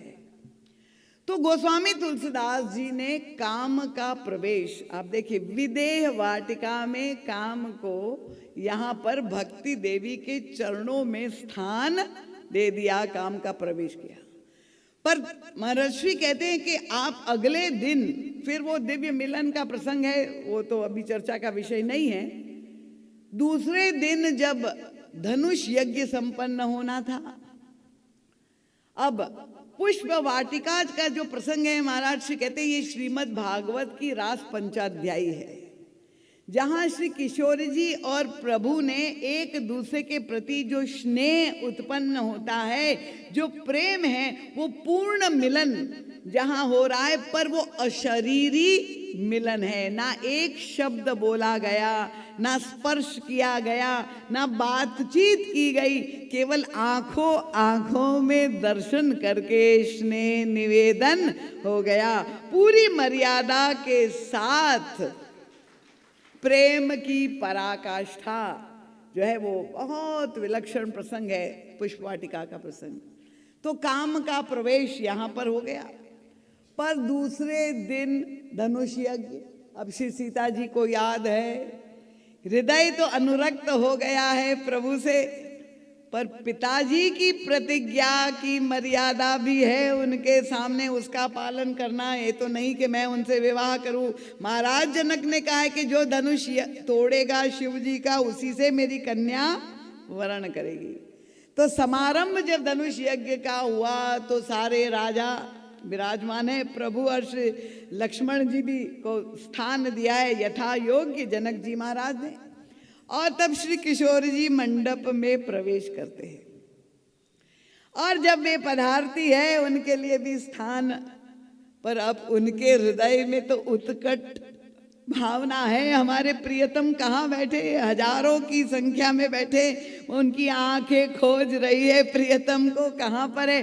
पर मर्यादा का भी प्रश्न है कि ऐसे सीधे तो देख नहीं सकती।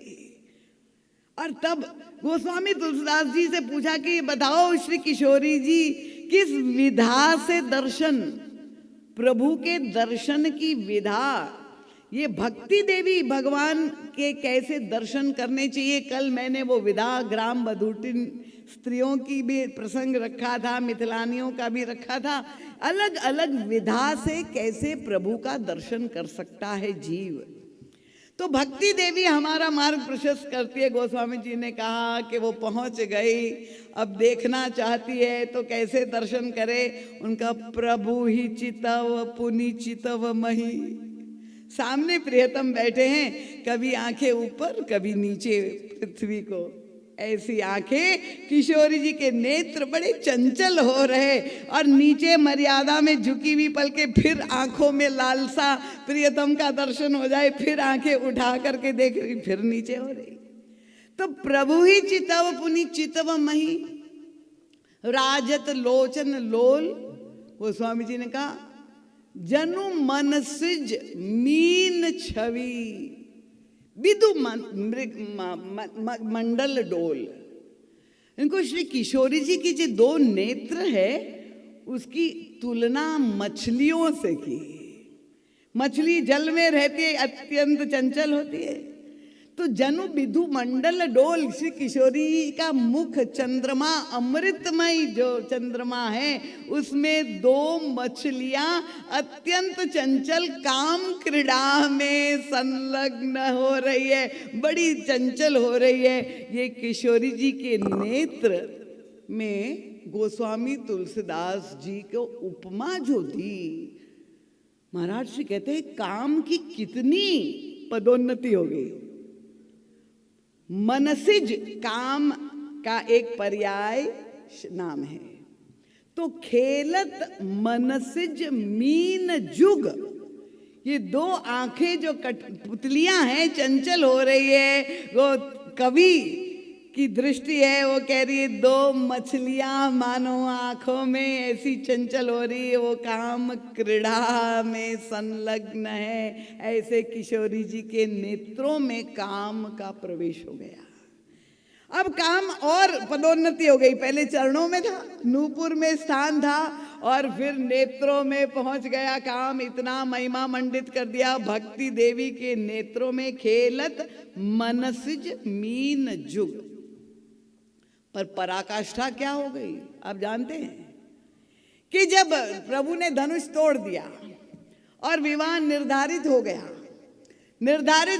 प्रभु दूल्हा के रूप में तैयार हो रहे हैं। बारात आ चुकी है, बेला विवाह की है, और प्रभु के माथे पे मोर बंध गया।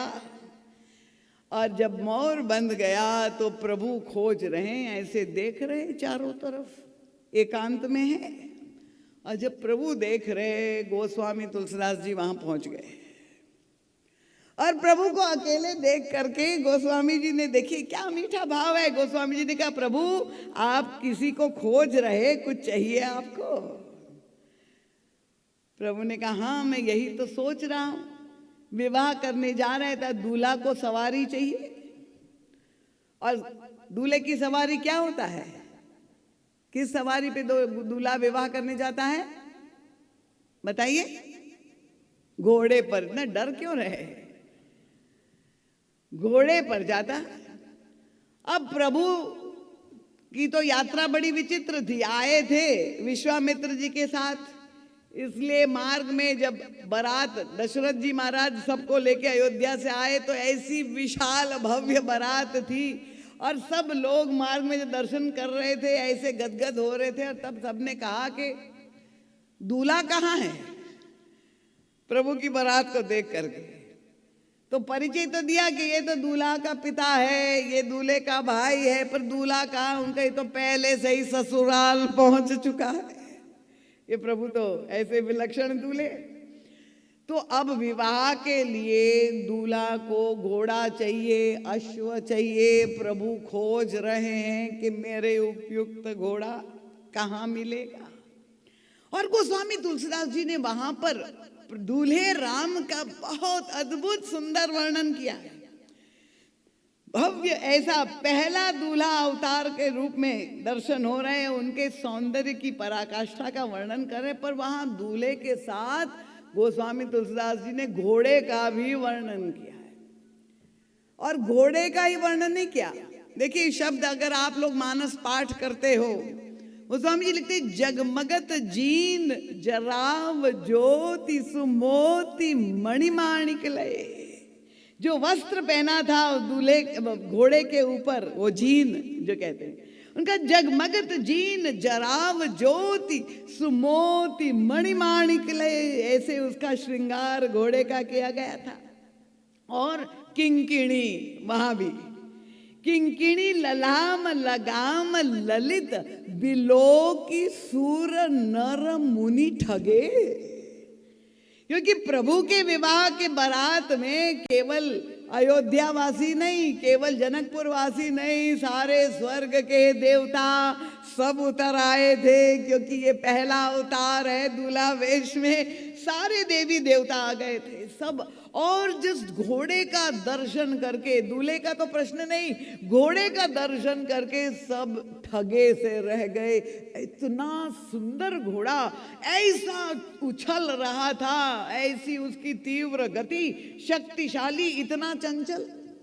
अब घोड़ा कौन सा अच्छा होता है? आपने देखे होंगे जैसे रेस के घोड़े बड़े बड़े, कितने ऊंचे। शक्ति का मापदंड विज्ञान में आज भी क्या है? Horse power.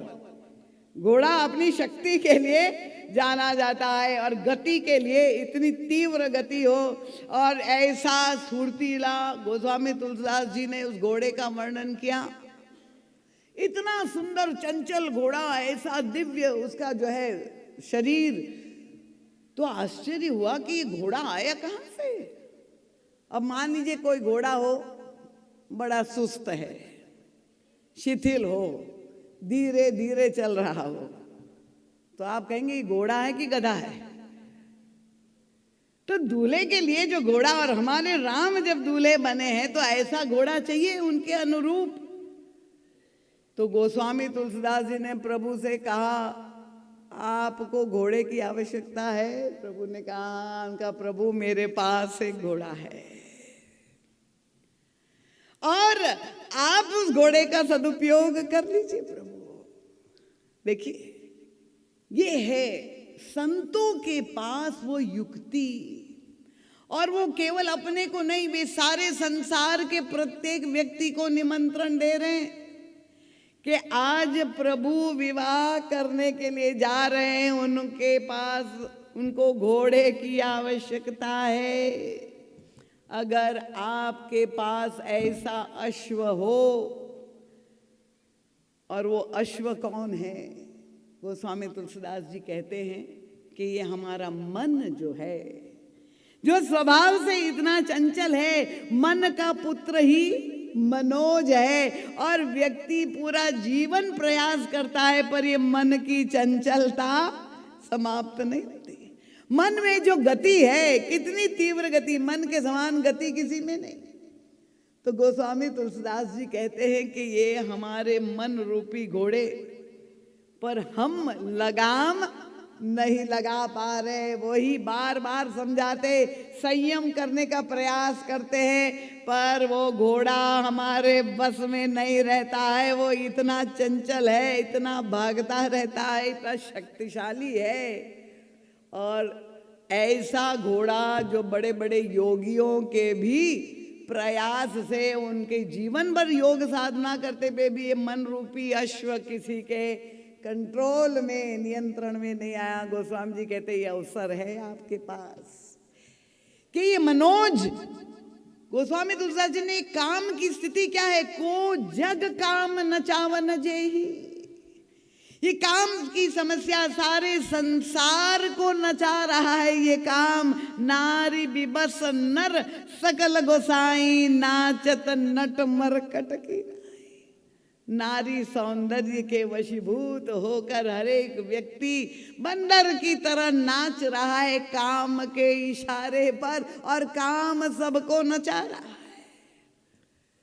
गोस्वामी जी के ये काम की समस्या का समाधान योगियों ने तो किया कि हम अपना जो मन पर संयम करेंगे और मन पर हठ योग से नियंत्रण करेंगे, वो कितना हो जाएगा। ज्ञानियों ने कहा रूप मिथ्या है, सौंदर्य मिथ्या है, नकार दिया, और वो नकारते रहे और एक दिन सुंदरता आके ठग गई। बड़े बड़े ज्ञानियों के जीवन में भी इतिहास साक्षी है। पतन जैसी घटना ऋषि मुनियों के जीवन में भी मिथ्या रूप को बताते रहे और वो मिथ्या सुंदरता आकर के ठग गई। चाहे दृष्टांत तो आप जानते हैं, पाराशर ऋषि हो चाहे विश्वामित्र हो। और तब भक्तों ने उपाय निकाला। उनका प्रभु ये सत्य है, काम हमारे जीवन की एक बहुत बड़ा दोष है और हमको नचाता रहता है और हम बंदर की तरह नाचते रहते काम के इशारे पर आज अवसर है, अगर आपके मन रूपी काम मनोज ये अश्व अगर आपके नियंत्रण में नहीं है तो प्रभु को घोड़े की जरूरत है। सौंप दीजिए आपके मन रूपी अश्व को श्री राम को। विवाह के लिए वो जा रहे हैं, काम को धन्य करने जा रहे हैं, क्योंकि विवाह के देवता काम है। और तब गोस्वामी तुलसीदास जी ने कहा कि ये घोड़ा, सबने पूछा कहाँ से आया। महाराज जनक ने व्यवस्था की, पूछा कानाफूसी हो गई। जनक जी ने कहा ये मैंने नहीं दिया घोड़ा। दशरथ जी से पूछा, इतना सुंदर घोड़ा और प्रभु उसको नचा रहे हैं। गोस्वामी जी ने कहा प्रभु देखिए ससुराल में अनुत्तीर्ण ना हो जाए आप, ये चुनौती है आपके सामने। मैं आपको एक ऐसा घोड़ा दे रहा हूँ, क्योंकि चलाने वाला भी होना चाहिए ना, घोड़े को नचाने की कला होनी चाहिए। अगर कोई बेवकूफ़ व्यक्ति अनाड़ी बैठ जाए तो घोड़ा पटक देगा, उसकी गति का सदुपयोग करना आना चाहिए। तो प्रभु को चुनौती दी गोस्वामी जी ने, मैं आपको ऐसा घोड़ा दे रहा हूं, याद रखिए आज ससुराल में आपकी परीक्षा है, आप अनुत्तीर्ण ना हो जाए। और तब लिखा गोस्वामी जी, जनुबाजी वेश बनाई मनसिज, राम हित अति सोई, आपने भय बल रूप गुण गति, सकल भुवन विमोही। ऐसा सम्मोहन पैदा कर रहा है ये घोड़ा, ऐसी उसकी छलांग, ऐसी और प्रभु नचा रहे और नाच रहा है घोड़ा। धन्य हो गए भक्तों ने जय जयकार कर दी प्रभु की, कि देखिए आज तक ये काम स्वयं आज घोड़ा बन करके राम की सेवा में उपस्थित हो गया। जनुबाजी वेश बनाई मनसिज, काम का नाम, ये घोड़े का रूप बनाकर स्वयं कामदेव आ गए राम की सेवा में। और तब सब लोग प्रसन्न हो गए, भगवान राम उस पर बैठकर जो नचा रहे, लोगों ने प्रभु के नाम की जयकार की कि प्रभु ये काम जो आज तक हमें नचा रहा था, आज आपकी पकड़ में आ गया, आज आपके इशारे पे नाच रहा है। पर जो सिद्धांतवादी लोग थे वो पहुंच गए, अरे तुलसीदास जी महाराज आपने तो बड़ा अनर्थ कर दिया। क्या अनर्थ कर दिया उनका? ये तो कभी नहीं हुआ, काम और राम तो अनादिकाल से शत्रु है, विरोधी है एक दूसरे के, विपक्ष पार्टी, कि जहां काम तहां राम नहीं, और जहां राम नहीं काम तुलसी कतहु न रह सकी, रवि रजनी एक ठाव। दिन और रात दोनों एक साथ की सत्ता हो ही नहीं सकती। जहां काम होता है वहां राम नहीं, जहां राम होता है वहां काम नहीं। ये आपने अनर्थ क्या कर दिया कि घोड़ा है काम और उस पर सवार है श्री राम। आपने राम और काम को दोनों को एक साथ मिथिला में प्रस्तुत कर दिया। ये तो सैद्धांतिक रूप से गलत कर दिया, ये हो ही नहीं सकता। पर गोस्वामी तुलसीदास जी ने कहा तुमने ध्यान नहीं दिया, निश्चित रूप से घोड़ा है काम और दूल्हा है श्री राम, पर उनके हाथ में है लगाम। और जब लगाम काम की राम के हाथ में है, तब वो काम कोई अनर्थ कर ही नहीं सकता। तो किंकिणी ललित ललाम लगाम, देखी सुर नरम ठगे। नियंत्रण जब हमारे मन पर, ये मन के मनोज पर जब श्री राम सवार हो जाए, तो वो काम हमारे जीवन में हमें अमर्यादित होने नहीं देगा, बल्कि काम और राम दोनों एकाकार हो जाएंगे। वो परम तत्व परमानंद की प्राप्ति होगी। और देखिए गोस्वामी तुलसीदास जी उस दिव्य आनंद, जहां प्रभु नचा रहे घोड़े को, जनक के द्वार पर खड़े हैं द्वारचार करने के लिए, और सारे बाराती देख रहे, तो गोस्वामी जी का कैमरा घुमा जैसे यहाँ घूम रहा है, और एक एक बारातियों का दर्शन कर रहे हैं गोस्वामी जी। किस किस का दर्शन? देखिए कौन आया है बारात में। हमारे यहाँ भी 28 तारीख को विवाह पंचमी के दिन यहाँ भी बारात होगी, भगवान राम का विवाह होगा। कल से सारे नेक चार भी होंगे, सारे विधि विधान से विवाह यहाँ संपन्न होगा, ऐसे हमारे आदरणीय विधायक जी बोधराम जी ने घोषणा की है। सब लोग को आमंत्रण है, आप जिस भाव से जुड़ना चाहिए राम की बारात में, सब लोग सम्मिलित होके वो परमानंद का आनंद लीजिए। अब प्रभु की बारात में कौन कौन आए, तो तुलसीदास जी देख रहे हैं, कैमरा लेके घूम रहे, देखा कि सबसे आगे ब्रह्मा जी आगवानी कर रहे हैं। अब ब्रह्मा जी आए, बड़े प्रसन्न हो रहे, ऐसे प्रसन्न हो रहे, क्यों? क्योंकि दूल्हा आज साक्षात अवतार के रूप में दूल्हा वेश में है, और वो दिव्य सौंदर्य प्रभु का ऐसा लग रहा है एक समुद्र सौंदर्य का उमड़ पड़ा। नेत्र की कलशी छोटी पड़ गई, पात्र छोटा पड़ गया, ये रूप ये रस को कैसे पिए? जितनी भी ऐसा लगता है आंखें हो वो कम है। ब्रह्मा जी के कितने नेत्र है? वो चतुरानन है, 4 सिर है। कितनी आंखें हैं? कितनी? 8। बहुत अच्छा।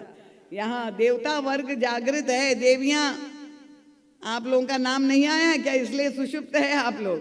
आप भी चैतन्य हो जाए, प्रभु की बारात में सम्मिलित हो।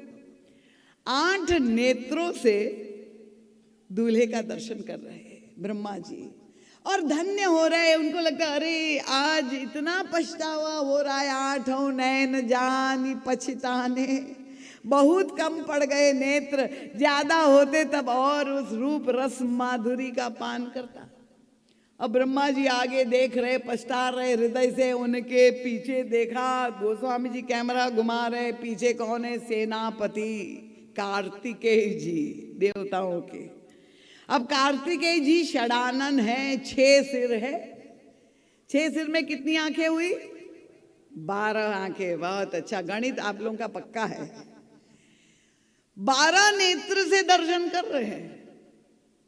अब वो थोड़ी होड़ वाले, ब्रह्मा जी के पास 8, मेरे पास 12। तो जाके ब्रह्मा जी को दिखा रहे, सुर से नप उर अधिक उछाहू, विधि ते ड्योढ़े लोचन लाहू। आज महाराज पितामह आप भले आगे हो, पर आज मैं आपसे ड्योढ़ा हूँ। मेरे पास 12 नेत्र है और मैं वो रसपान छक करके कर रहा हूँ। खूब आनंदित हो रहे, दिखा रहे कि देखो मैं कितना भाग्यशाली, आपसे ड्योढ़ा हो गया आज। तो पीछे देखा गोस्वामी जी, अपना कैमरा और घुमाया तो पीछे देखा, कहा देवादिदेव महादेव भगवान शंकर भी पधारे बारात में। और वे भी, उनके तो इष्ट ही श्री राम है, दूल्हा वेश में अपने प्रभु का दर्शन करते हुए ऐसे मगन हो रहे।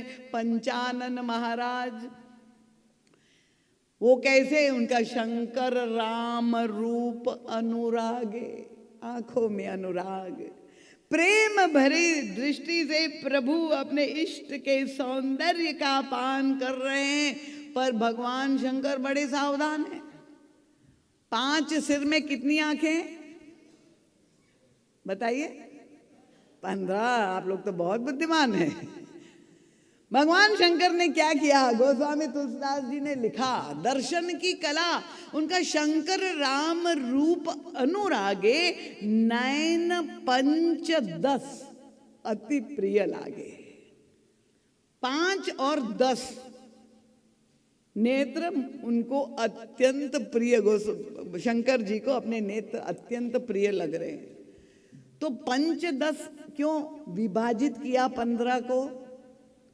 ये मर्म तो गोस्वामी तुलसीदास जी 500 वर्ष पहले लिख के चले गए, पर उसमें जो रस है, क्या तात्पर्य संकेत है, तो महाराज जी ही अवतार पुरुष के रूप में आए और समझ पाए। शिव जी से पूछा कि ये 5 10 का मतलब क्या? तो देखा कि पहले भगवान शंकर जैसे स्वभाव था, अपने 10 नेत्र से खोल करके देखा, जो तृतीय नेत्र ऊपर था उसको बंद रखा। क्यों बंद रखा? कि भाई उसको खोल देते तो प्रलय हो जाता है, इसलिए तीसरे नेत्र को प्रभु ने 5 सिर में बंद रखा। केवल 10 नेत्रों से दर्शन करके आनंद ले रहे थे, तो वो आंखों ने उलाना दिया शिव जी को। जो बंद थी उसने कहा, महाराज आज भी हमें वंचित करोगे, आज भी वो दिव्य सौंदर्य से हमें वंचित करोगे। और तब भगवान ने वो 5 सिर में तृतीय नेत्र को खोल दिया। नैन 5 10 15 नेत्र से जब दर्शन करने लगे, पर देखा ये तो परम सत्य है, जो नश्वर जगत है वो नष्ट हो जाएगा, पर ये तो राम है। और तब उनका कोई हानि हो नहीं सकती थी। 15 नेत्र से और आगे बढ़ गए। देखो नेत्रों की होड़ लगी हुई। अब प्रभु शिव जी दर्शन कर रहे हैं, इतना आनंद मग्न हो रहे, 15 नेत्र से प्रभु का दर्शन कर रहे। पर वो प्रभु के ठीक सामने खड़े हुए तो देखा क्या कि वो घोड़ा इठला रहा है, जिसपे प्रभु बैठे थे, वो शिव जी की ओर गया और बार बार ऐसा शिव जी के सामने इठलाता हुआ। तो शिव जी तो दूल्हे को दर्शन में डूबे हुए थे, घोड़े की ओर कौन देखे। पर वो बार बार जब शंकर जी का अब ध्यान आकर्षित करने के लिए प्रयास कर रहा है, तो भगवान शंकर का ध्यान क्या, ये ज्यादा क्यों इठलाता है घोड़ा।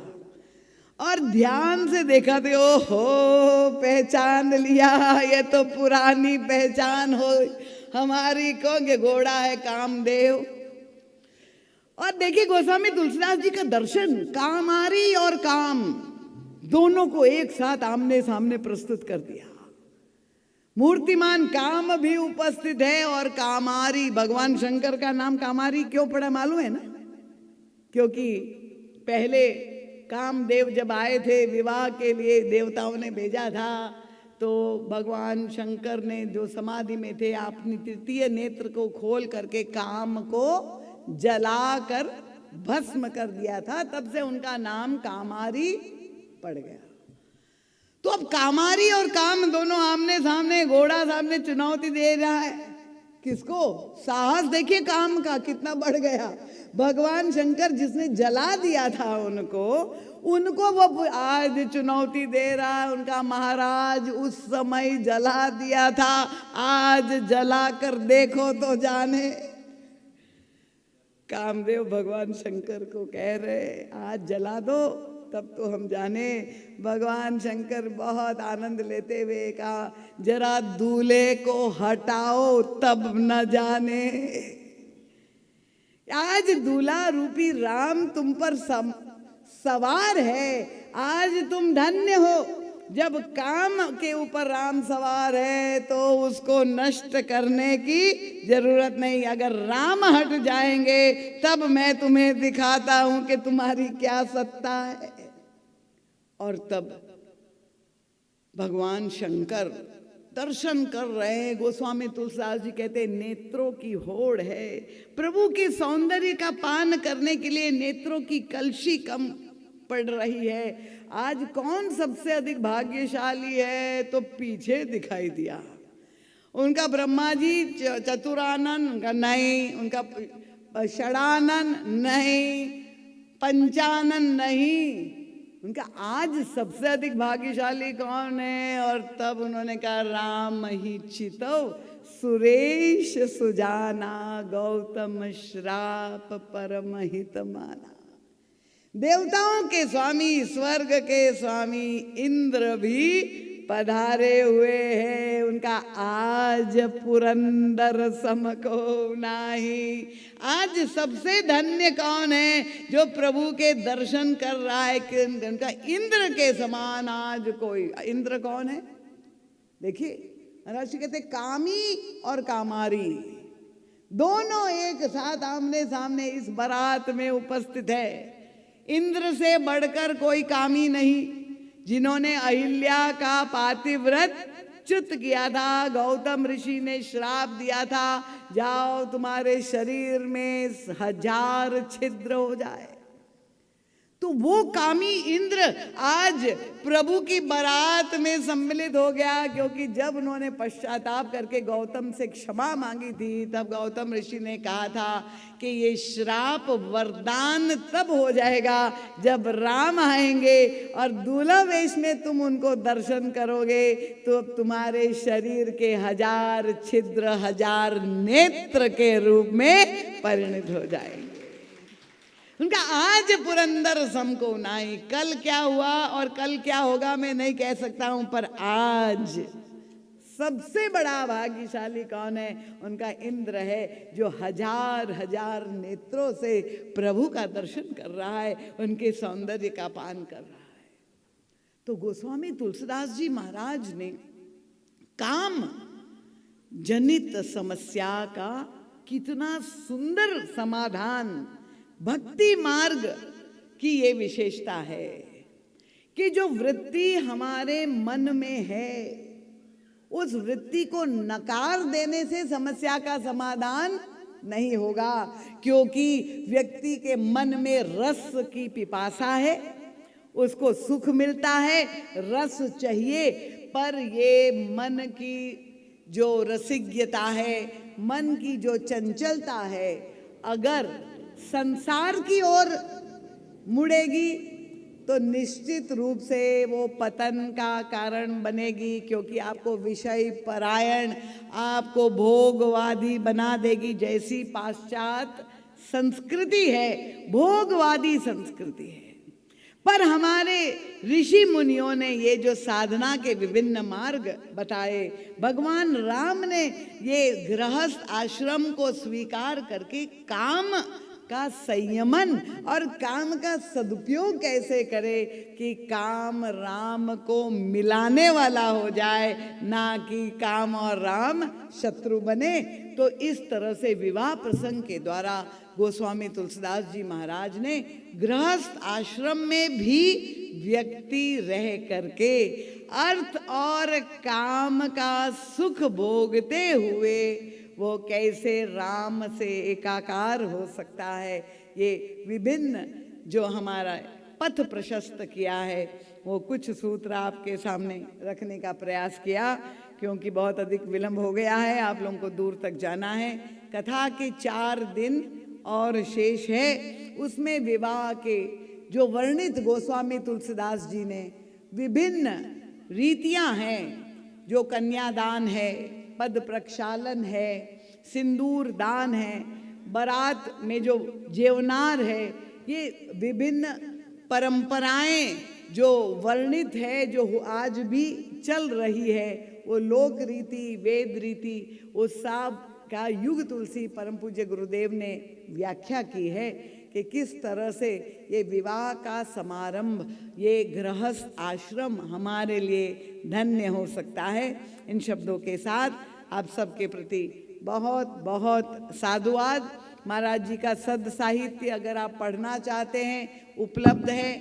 अगर आप आजकल के आधुनिक मीडिया, इलेक्ट्रॉनिक मीडिया चैनल के द्वारा महाराज जी की कथा सुनना चाहते हैं तो यहाँ दोनों तरफ लगा है क्या वो चैनल जो महाराज जी की है, जिसमें नित्य प्रति यहाँ मेरे दाएं और बाएं ओर यहाँ पर 2 यहाँ फ्लेक्स लगे हैं, जिसमें महाराज श्री की चैनल आप लोग उससे जुड़ सकते हैं, उसे YouTube के द्वारा कथा श्रवण कर सकते हैं। नित्य प्रति नए नए प्रसंग का वर्णन है, वहाँ पर वो QR जो है उसका लगा हुआ है, सारी चैनल खुल जाएगी, आप उसको सब्सक्राइब कर सकते हैं, लाइक कर सकते हैं, कथा का रोज श्रवण कर सकते हैं, महाराज जी की कथा का दर्शन अपने घर बैठे कर सकते हैं। इसलिए ये भी व्यवस्था की गई है। तो ये आप सबके चरणों में बार बार नमन वंदन प्रणाम करते हुए भगवान के नाम का जयघोष पूरे उत्साह से करेंगे। रामायण जी की आरती होगी, आरती करके प्रसाद लेकर के आप यहाँ से प्रस्थान करेंगे। और पुनः निवेदन आप सबसे है कि जो कथा के रसिक हो, ऐसे श्रोताओं को अपने साथ आप कथा प्रसंग में अवश्य लाए, ताकि ये आपकी जीवन उपयोगी संदेश जो यहाँ पर दिया जा रहा है उससे आप लाभान्वित हो सके। विवाह प्रसंग की चर्चा के द्वारा सामाजिक जो एक बहुत बड़ा व्यतिक्रम उत्पन्न हो रहा है, जहाँ हमारी युवा युवती संबंध विच्छेद की जो समस्या बढ़ गई है और विवाह के संबंध टूट रहे हैं, तो किस तरह से हम अपने बच्चों को सुसंस्कृत करें, उनको समझाए, ये विवाह की परंपरा, उसमें जो सिद्धांत और दर्शन है उसे अवगत कराए, ताकि उनका सुखी वैवाहिक दाम्पत्य जीवन हो। यही प्रयास है। इसी उद्देश्य से इस कथा का आयोजन हमारे आदरणीय विधायक जी ने किया है। तो आप सब भगवान के नाम का जयघोष करें। बोलिए सियावर रामचंद्र भगवान की जय। जयकार तो कम से कम हाथ उठा के उत्साह से करें, ठंड भाग जाएगी आप। बोलिए गोस्वामी तुलसीदास जी महाराज की जय। सत्य सनातन धर्म की जय। भारत माता की जय। बोलिए सद्गुरुदेव भगवान की जय।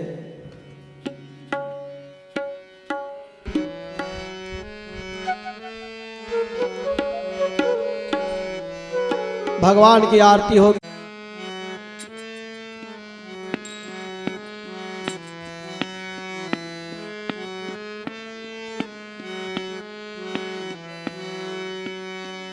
आरती श्री रामायण जी की, रामायण जे के कीरति कलित ललित सियपे के आरती श्री रामायण जे के गावत ब्रह्मादिक मुनि नारद वाल्मीकि कवि ज्ञान विशारद सुख सनकादिशेष अरु सारद बरनि पवन सुत कीरति के आरती श्री रामायण जे के आरती श्री रामायण जे गावत वेद पुराण अष्टदश छवो शास्त्र सब ग्रंथन को रस मुनि जन धन संतन को सरबस सार अंश सम्मत सब हे के आरती श्री रामायण जे के आरती श्री रामायण जे गावत संतत शंभु भवानी अरुघट संभव मुनि विज्ञानी व्यास आदि कवि बरज बखानी काग भुसुंडी गरुड़ के हिय के आरती श्री रामायण जे के आरती श्री रामायण जे कलिमल हरण विषय रस पेके कलिमल हरण विषय रस पेके सुभग सिंगार मोक्त जुबते के सुभग सिंगार मोक्त जुबते दलन रोग भव मोरिय में के दलन रोग भव मोरिय में तात मात सब विधि तुलसे के तात मात सब विधि तुलसे आरती श्री रामायण जे के आरती श्री रामायण जे कीरति कलित ललित सियपे के आरती श्री रामायण जे के आरती श्री रामायण जे आरती श्री रामायण जे के बोलिए श्याम रामचंद्र भगवान की जय सद्गुरुदेव भगवान की पूज्य दीदी जी महाराज की जय जय सीताराम हर हर महादेव।